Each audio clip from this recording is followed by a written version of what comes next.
Geno mara nirio makare nyakoronga juang entari prayo kod abirio dueno marangwen ganario prario kod abich waikoni mathote chenu maratil kawa wachawagi wechego manyien kama maduto sete more pacho ka waikoni mar ketieng'eyo kutendre kod mago mag somo mago mag siasa kaachiel gi mago mag tuke bende kabende twak maratil mitawo gi George Bati odhi bedo kanyo gi wende kama oting'o Polycarp Omolo kaachiel kod Joel Oluoch. Polycarp en jalony weche mag telo kaeto Joel Oluoch en janon siasa.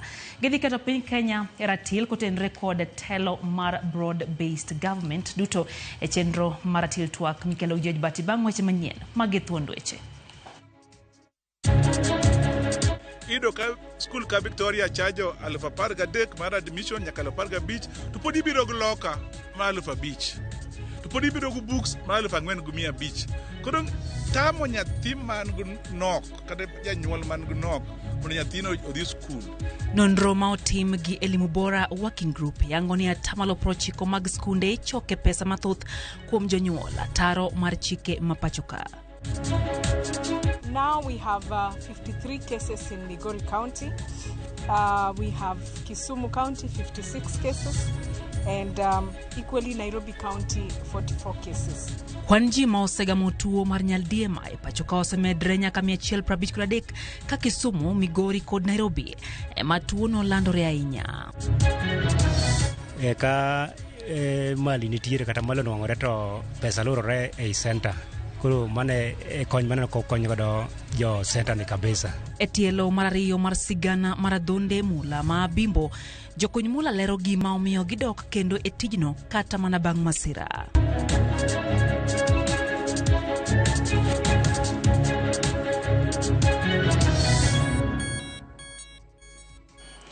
Machiegni ahinya korom gajuang chendo ni en ratil wantie gi jaloko Lizo Tieno kaka pila roko pache live marote machuoke na riadek auchiel nono kabende wantie live Facebook Ramogi TV ke Imima X kaachiel gi Ramogi TV Kenya mbui mar YouTube wachogi mago mag somo moe watamalo prochiko mag skunde primary kod junior secondary jopuonj madongo choke omenda mathoth marwako jopuonjre manyien e pacho kae. Man kalore gi nonro ma otim kod riwruok mar Elimu Bora ma omanyo skunde 370 kamoriwo mago mag counties makaluo. Kaka jafwambo marwa Judith Omoni lero no jonyuol chulo nyaka maromo Sh40,000 higa ka higa e skunde piny owacho kaluwore gi gik ma omedi e tok chik. Giseche matin kende to skunde yawo oliriti jonyuol motelo ne yepogo ka ikonogi mondo mi gibed mabor kod omenda ma ichuno gi gochulo e tok chike mapachoka. Omenda gi oriwo mag buge, desk, otese mag go chapa penj, omenda maroko jopuonjre mawelo e skunde piny owacho e kind mamoko. Magi biro tok nonro ma otim kod riwruok mar Elimu Bora ma yango ni atamalo 50 mag skunde mag primary kod secondary madundo choko omenda e yo ma opogore e tok chik. Nonro ni otimi e skunde mag primary kod junior secondary maromo 370 counties duto mapachoka. Pesa inago chal kaka mar rwako nyathi e sikul miluongo ni admission, en kaka mar ng'iewo buge kaka ineno seche moko rims mag printing papers idwa ni nyithindo dhigo, gin kaka pesa ma ikawo gedo mopogore. Ntiere moko bende midwa ni omed godo nyithindo dakika kata seche mang'eny ka gintiere e sikul iluongo ni remedial ni mondo japuonj omed bedo kodgi malang'. Koro watimo nyanonro mogolo aina pes mopogore ma idwa ni mondo mi nyithindo chul. To wayudo ni ng'eny gi gin pes ma ichulo e tok chik. Skunde ma omul kaluwo riwo MMSHA primary mantie kaunti ma Kisumu ma choko omenda maromo 15,000 nyaka 20,000 e rwako jopuonjre manyien e skunde no. MMSHA primary ma Kisumu ni bende jonyuol chulo Sh100 e klese ma pok ochopo e klas 4, 1,000 ne klese ma osekalo 4. Victoria primary ma bende ni Kisumu choko kind Sh13,000 nyaka 15,000 e rwako jopuonjre manyien kaachiel gi Sh5,000 mar nyiewo kom kata loka mar jopuonjre. Taranganya Mixed Junior School e kaunti ma Migori chuno jonyuol mar chulo Sh1,500 tam katam. Bende ka opogore gi magi, somo ma iketo bang' seche ma chik orwako kata remedials bende ichuno jonyuol mondo mi ochul. Pesa mar penj bende jonyuol chulo. Nyang'iti Primary School ei kaunti ma Migori choko shillings 150 ka Victoria to choko shillings 2,400 kuom japuonjre ka japuonjre higa ka higa mar penj. Kaka MMSHA in Kisumu chaja lo 15 nyaka 20 mondo nyathi oyud admission e school. Samizo chaja lo 20 i nyathi mondo oyud admission. Ichaki chajo school ni kaka MMSHA chajo 1,000 mar bus. Moso chul higni 3 manyichule ka tonge accountability. Ido ka school ka Victoria chajo 13,000 mar admission nyaka 15 to podi biro loka mar 5,000. To podi biro gu books mar 4,500. Koro tamo nyathi man nok kata janyuol man nok mondo nyathino odhi school. Ido ka nyathi semo kalo gate ma Victoria okalo gate ma MMSHA odhi school moro mabor nikech oket cost maka otame donje. Chudo ni osemiyo thoth jopuonjre oweyo skul ahinya to junior school kaluwore kod nonro ni. Wasefwenyo ni nitiere nyithindo mang'eny mokalo Kenya mangima milion 2 gi 1,500 mantiere oko mar school, yani out of school children. Wa attribute kata waketo achiel kuom gimomiyo gin oko mag school en ni pes midwa ni mondo gichulgi. Kiyawo school kiny jopuonj ma choko pesagi wadwa ni ministry of focus on them or team audit nikech gik matimre audit ok tim schools itero pesa to jopuonj nono ma iye yiro no joka education gi be lao pesa cha. Riwruogni mar elimu bora koro dwaro mondo mi piny owacho ka okang' mager ne jopuonj madongo ma pod choko omenda e tok chik nono to gibiro chwalo ng'ur mar gi e nyim doho. Judith Omondi, Ramogi TV. Riwruok mar anyuola mar dhot Malela mayudre Suna West okawo ting' e lwetgi mar chiwo basari ne jopuonjre maromo 62 masomo e skunde mag sekondar. Japuonjre ka japuonjre oyudo omenda maromo siling 4,000 ka owuok kuom kanyakla mar anyuolano. Giwacho ni ka okalo kuom basari no jopuonjre mathoth oseyudo thuolo mar somo makare ma oketo mana geno kuom omenda mawuok e aguch NGCDF. Magibire kinde mamoko kuom jonyuol bende dwaro ni mi counties thuolo mar chiwo omenda mar basari magiwacho ni osekonyo jolo somb nyithindo.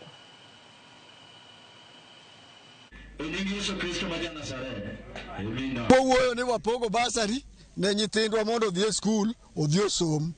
Kendo nakwayo jolela ni mondo girwa ni kaka wachake ni wadhi kode maonge dok chien medruok ma mondo bedie mondo nyithindo oyud nafu kaka wanyalo dhi kodgi mbele. Ka nyathi otiyo maber iyudo ka janyuol bor, kitiyo marach janyuol ok mor. Koro chak momiyo kawuono dhi konyowa nikech wan jonyuol nyo wan gi balance e skul. Koro jonyuol ma lela omor giyudo checks mang'eny magidhi chulo ne nyithindo skul. Mae momiyo kawuono ne nyithindo 62 koro oyudo pesa siling 4,400. Wawacho ni pesa basari manyocha nochung' manoteri e court cha kaber to dhi tim dhi rule out ni pesa no koro dhi e county government. Kata kawuono mor malicho kona ni mama adhi somo wang'ni mokaduogo dala. Koro mane gima mor go kawuono to nyithindo un bende wajiwo man gi wuonegi kata maonge go so muru gimotimni watuonore malit ka ok wanyal chiemo wanyalo wuotho duk mondo usom. Adwa kwayo national kaber mondo ging'ad burano mapiyo mondo basari odhi mbele kaka nyocha odhi mbele mondo kony jonyuol. Oganda kore kwayo mondo mi orit ler e kinde ma kwan jogo ma oseyudi kod tuo mar nyaldiema e pacho ka osechopo 153 ma oyangi gi jagoro mong'ere e migawo mar thieth Mary Mudhoni ma olero ne kwan ni oya e kaunti 3 ma gin Migori, Kisumu kod kaunti ma Nairobi ka bende oyango ni okenge oseketi mag geng'o landruok mar tuo mar nyaldiema. En ler ma ochiw gi migawo mar thieth kokalo kuom jagoro mong'ere migawo no Mary Mudhoni. Ler manyiso ni ji maromo 153 oseyudi gi tuo mar nyaldiema e pacho ka. Kwan oya e kaunti 3 ma pacho ka ma gin kaunti ma Migori, kaunti ma Kisumu kod kaunti ma Nairobi ka oganda kore kwayo mondo mi orit ler e alwora margi. Now we have 53 cases in Migori County. We have Kisumu County 56 cases and equally Nairobi County 44 cases. We have had deaths out of that and it is sad. Mudhoni ok oganda mondo mi ochwak pi kapok gitiyo godo anyati kinde ni makoth chwe moko kuom gwenge ma pachoka ka oganda thoro tiyo gi pi ma ok ochwaki. Bende okwa oganda mondo mi obet bunge kendo oti kod chope e kinde ma gikonyore. Our community health promoters have the chlorine tablets, they have the treatment tablets for water. It is important that if you do not have one in your house, get some from the community health promoters. Equally, boil your drinking water so that it is safe for consumption. Nowe gwenge magichugu e kaunti ma Kirinyaga kama oyango ni piny owacho osechako keto kenge mag geng'o landruok mar tuono mar nyaldiema. We have enhanced our surveillance across the country to ensure that we have surveillance activities which are strengthening the communities to ensure there is early detection of any form of disease. We have also had laboratory investigations enhanced so that we test all our diseases in this country and any outbreak in the country. We are scaling up our risk communication. Information and messaging should go to the people. Emilome mayande ochiu gi migawo mar thieth tarik 8 dweni. Jauchiele pachoka mangima osewito ngimagi bang' gamo tuono mar nyaldiema nyaka nyocha omuoji. Kaka yor geng'o landruok mar tuono, sirikand kaunti ma Kisumu bende nyose ka okang' mar loro chiro ma Kibuye kaluwore gi chido mare makelo luoro ni nyalo lando tuono. Loro chiro no kata kamano osekelo ng'ur ka owuok kuom johala makoro ywago rochruok mar ohala. Manen jalo jatend piny machon Rigathi Gachagua sani owuok tung' mosuo kod sirikand William Ruto mokoni oserem kedo motegno kod yedhe mameroji. Rigathi mane lose kaunti ma Nyandarua okone sirikand Kenya Kwanza ok nyal kedo kod yedhe mameroji ma hinyo rawere ni mar moko kuom jotend migepe chilo mag ohand yedhego mieno. Rigathi kata kamano ramo ni ok noyie ling' ka rawere ma Kenya to hinyore. Mimi nilijua serikali haikuwa na haja ya kumaliza pombe na dawa za kulevya, kwa sababu saa ile walinifukuza, rais alienda akatafuta maminista wawili ambaye wanauzaga madawa ya kulevya akaweka kwa cabinet. Sasa Kenya ndio cabinet pekee katika dunia iko drug barons wanakaa pale katika baraza la mawaziri. Kwa hivyo that fight cannot be won because we have drug barons who are sitting in the cabinet. Kwa hivyo tutakuwa na hiyo shida kubwa, lakini Mungu atatusaidia, tutatatua. MCA Mawest Kasipul Vikins Bondo chwalo report kaubila mamil Kilimani Nairobi bankanyo monje gijonjore manyoman regi magina kardak malaki sama Nairobi utino manyoro kendo we kod hinyruok. Benelora ni jonjore go omapoko yangi no monje kaen kanyakla gi osiepene. Oyango ni nyopu soma oringo karakamano nyo gibae kod magina. Osiepene to lero ni nyoma mwandune. Obila mago kwachkich ochopo nyake kar monjno kendo chako timo nonro margi ewi monj makamano. Wuok ka wadok kuonde ma wadake kachopo e gate ni nikech naluongo gari ma idho kora dhi kawe gate kachopo ni to jonjore odonjo ne gin ji adek mano chopo kanyo but I suspect ni moko bende nitiere mobedo mochung' kuonde mamoko to adegi to nochopo nyaka butwa. Ariyo kuom gi ne nigi bunde mag pistol negi kok gi kuomwa mondo wanind piny to an naringo madhi malal negi but process mar ringo no nawinjo ka jomoko bende lawa toka kanyo but kapok adhi distance moro mabor to awinjo mana gimoro ma omuoch e toka to gimoro chwado wiya matek talwar piny koro ka mulo to awinjo mana ka remo machwer. Dakika na par kod ariyo bang' saa achiel mamidhiambo chenro en ratil erokamano ahinya kuom keto Ramogi TV kapok kaka yo mokwongo asingo go kod mbaka nyakoro Mgajwang'. Injinia Lazaro Kanyambok wacho ni entie kodwa e chenro, wacho ni erokamano ahinya. Injinia wacho kacha ni gin kanyo gi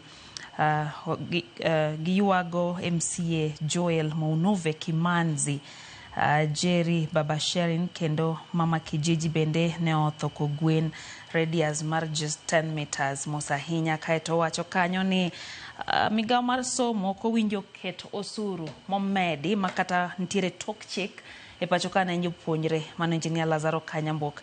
Alan Tindi wacho ni en wuod Kanyade nyal kinye ntie kodwa entie mbita sechegi kaeto wacho kanyo ni Chula Rusinga weche gi chopo ne Omakare Joseph Awili mar Homa Bay gin go kanyo gi Lydia kod Florence.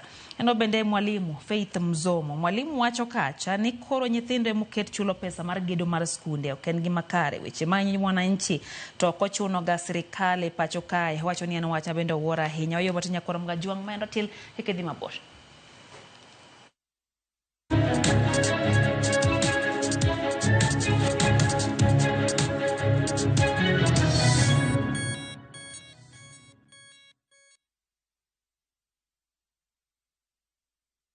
Are you ready for your ultimate bucket list adventure?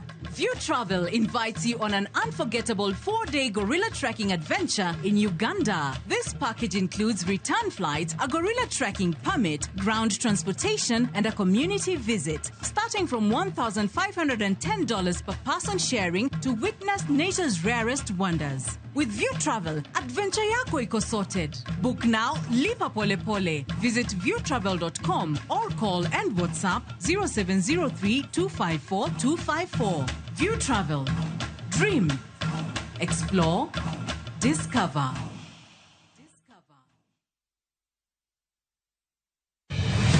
Egweng moro matin, kama hera en gima ler, kendo nying maber en gima duong' ahinya. Obiro ka abira some ko era ngach kubiro ka. Rawera moro manyo hera, kata kamano. Koro wanyalo wilo namba kwadhi. Ji duto paro kamano. Pini kawo mana mon to mon weya ni nyathini wanyalo konye nang'o? Min gi to hol gi tedo. To ka hera ochakore e kind nyako moro modak e gweng' kod ng'at moro modhier. Jonyuol nene ok oyie gi wachno kata matin. Be hera biro loyo luor mar bedo gi huma? Koso kuyo biro loyowa? Kata kotamore. To sabe na keto achuone mana kiruka. Ne chieo lokore adila mana e Winam Cinema. Jumapil saa 2:15 otieno kod saa 4 otieno. Mana e Ramogi TV. Kik bai.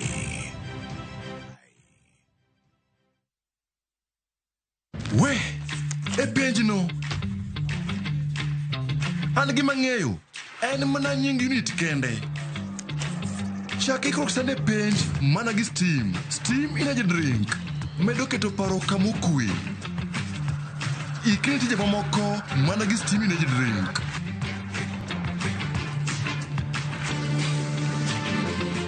Power up, game on.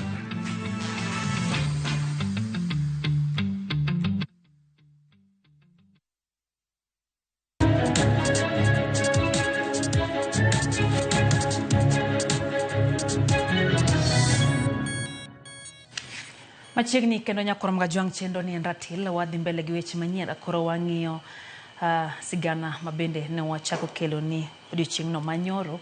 Tielo mar ariyo mar sigana mar jokuny mula e gwenge ma Bimbo. Jokuny mula lero kaka dwaro mar ngima makare e gino maduong' machuno gi dok e bugo kendo dhi mbele gi tijno kata obedo ni jowetegi osewiti ngimagi. Kaluwore gi jatend migao mar mwandu mantiere Buolo Ali Hassan Joho chako keto kenge mag chiwo tiegruok ne jokuny mula kaka achiel kuom yore mag neno ni alwora mar tich ni kare. Efinya Kidi miyowa tielo mar ariyo mar adhonde mula ma Abimbo.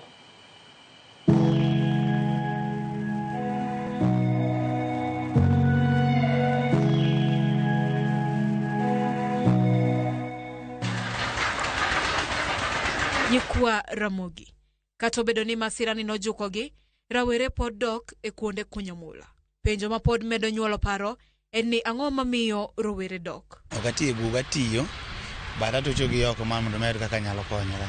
Labasa gombo kaka dawe, kapo ni daru kata pesa moro mondo chago kata biashara moro anda moro mondo awe to pesa ema pok ayudo mar mondo mi ayaw go ala moro manyalo timo. En gimoro wayuto en yuto moro matin, nikech ng'eny joma yude en joma donjo piny kucha. Koro yuto wayudo yuto moro matin mabe ok nyal konyi gi dwachi.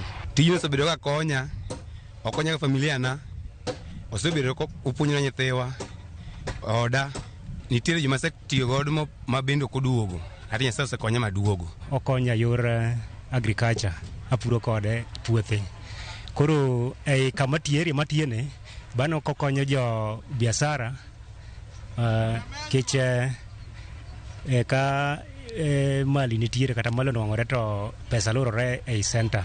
Koro mane kony mane kokonyo godo jo center ni kabisa. Ne joma mine gwenge ma Bimbo, ohand mula osebedo sir motegno e ngimagi moloyo te yor yuto. Bimbo kae iyudo ka mon odak mang'eny kata maonge chuogi kata ma chuogi nosetho to gidak adaka to tij gold no omiyo gidak ngima moro mok ding'e ni ng'ato onge chuore. Koro wan tijni osekonyowa mang'eny. Ema ni ng'ama miwa support malong'o ema onge, lakini wan mon gin mon ma jokinda. Ka kineno wa kae teni wan mon ma jokinda. Gokinyi dako sechiewo omkawo beshen. Wan Bimbo ka wachiemo gi beshen gi nyundo gi gunia. Kata mana gi pesa moro ka in ginyalo dhi e buru kanyo to dichuo kosegolo gino kanyo tinyalo uso, onyalo uso ni. Koro lure gi kaka sampu kanyo en. Inyalo nyo siling opao siling 1,500, 1,000, siling 500 kata 700. Koro lure kaka uwuoyo gi kastambi. Tijni nachake 2015. Koro kane ji bire to naneno kaka opekna, to kaka nabire madonje nyaka kawuono to nadonje ka an gi nyathi achiel.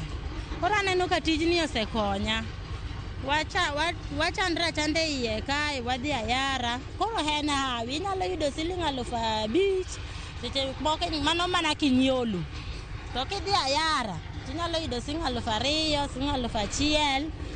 Koro idaka daka koro en mana ni ya lweti ok gwenyre gi pesa. Nikech itiang'o ayara.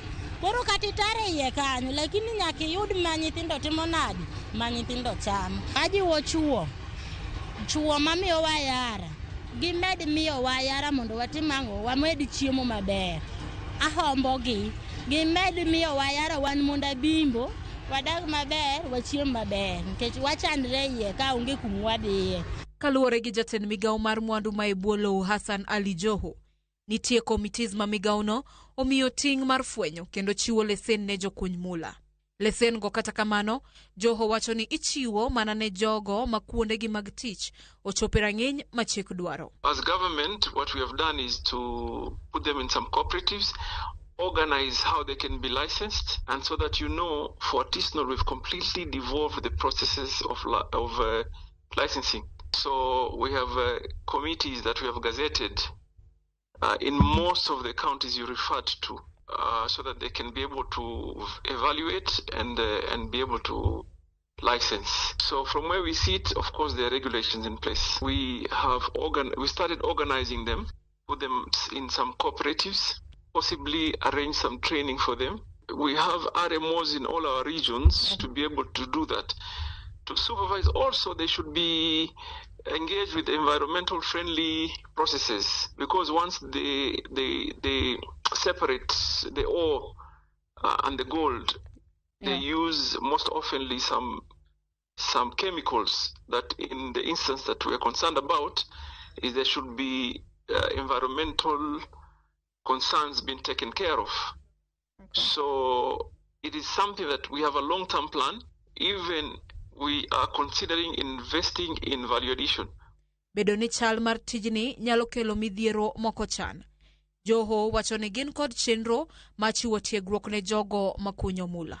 For me, it goes beyond extraction. We must look at the entire value chain. They're doing a risky job. Do they get the value they deserve? Things like that. We have reports every time an incident happens. And from the ministry point of view is that we believe nobody should die looking for a livelihood.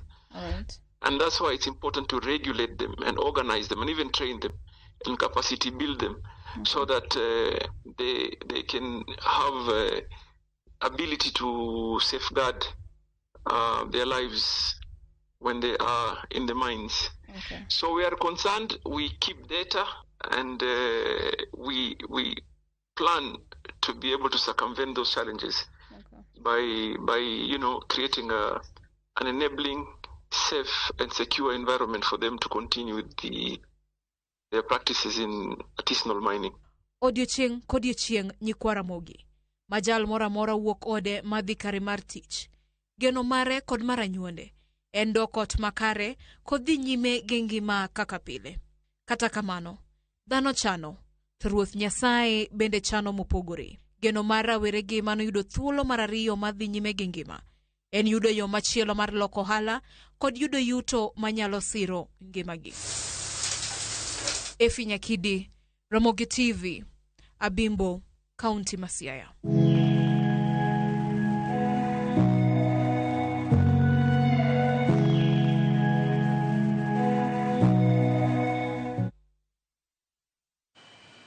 Rokamana Efi Nyakidi, geno marwa en ni gibrodo yo makare mar dhi mbele gi ngima. Lwenye kind jolupo moko kuom dhowedhe e kaunti ma Homa Bay medo jimbore kendo ka ilaro kuonde lupo e nam Lolwe. Lwenje ma bende osebedo ka kelo tho kod hinyruok ne jolupo. Thuolo mar juma achiel mokalo, jolupo ariyo moting'o nyaka jopuonjre mane nitie hike mar adek e mbalariany nyocha onegi bang' lweny mapek muoch e kind jolupo ma ka ilaro kiew mar nam ma kaka Hali Abich leronwa. Lweny ma osebedo ka dhi nyime e kind jolupo dho wath Malela kachud bura ma Homa Bay Town gi jowetegi mawuok e moko kuom dhowedhe e ward ma Lambwe kachud bura ma Suba North kama oting'o dho wath Mandhuru kod mano ma Kisaka osebedo ka kelo tho mag jolupo ka moko bende wuok kod hinyruok maricho bang' lweny much e kindgi e dier nam kilaro kuonde mag lupo. Juma achiel mokalo jolupo ariyo osenegi kod jowetegi wera ne gidhi lupo e kama ok onego bed ni gilupe. Frederick Ochieng mane en jalupo e dho wath Magode ariyo bura ma Suba North ne onegi kod jowetegi dho wath ma Missouri Kobar mane seyogi kuom lupe kargi ma rech nyuole. Ka bende japuonjre mane nitie hike mar adek e mbalariany ma Meru ne onegi kod jolupo ma Kisaka e kinde ma lweny nomuoch e dier nam e kind jolupo Malela kod mago ma Kisaka kachud bura ma Suba North. Rawera matino dhi yor menyo e yo mar nam to loba sade ne gidhi gibedo gi lwenje moko matindo koso winjruok e nam ku mano kelo gocho mare gi joma Kisaka Mbita ma okelo thone lupo magwa mamenye nam ma ok incident mokwongo ma ok nek mabiro mokwongo negruong sibiro kadhi mbele.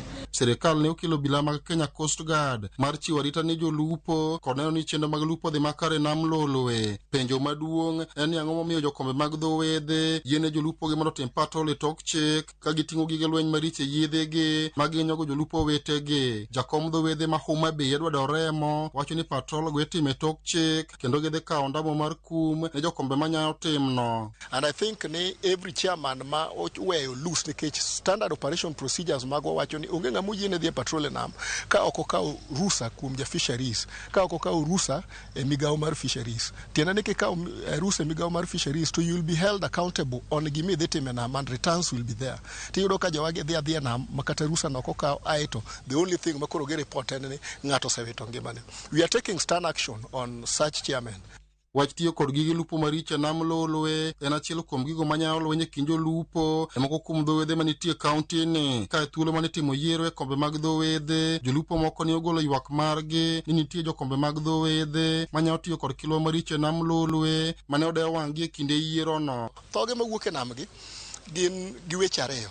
Wach namba achiel, nitie kilowa miluongo ni bungulu ma invade kuondewa mag kano rech miluongo ni breeding areas.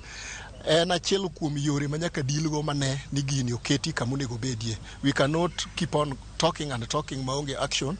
En achiel kuom yore manyaka wane ni kilowa marach makelo koko kendo madonjo e breeding areas ni oneyo manade michungego. Mar ariyo en leadership.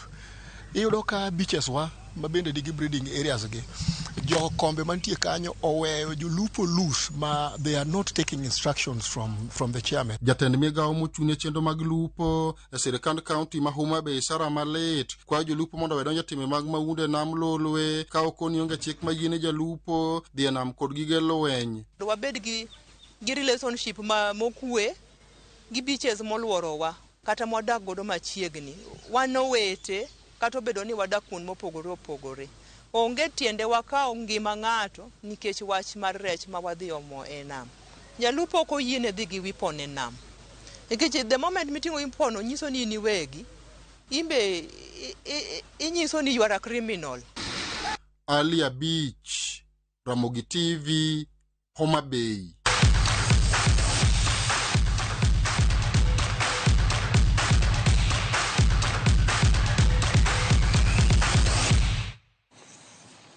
Magmag tukenya kwa Mgajwang Sebastian Sawe nobedo jaloch eng'we kinda mag London Marathon e kinde ma Hase Fatigues nobedo jaloch e kidieny mar wakeni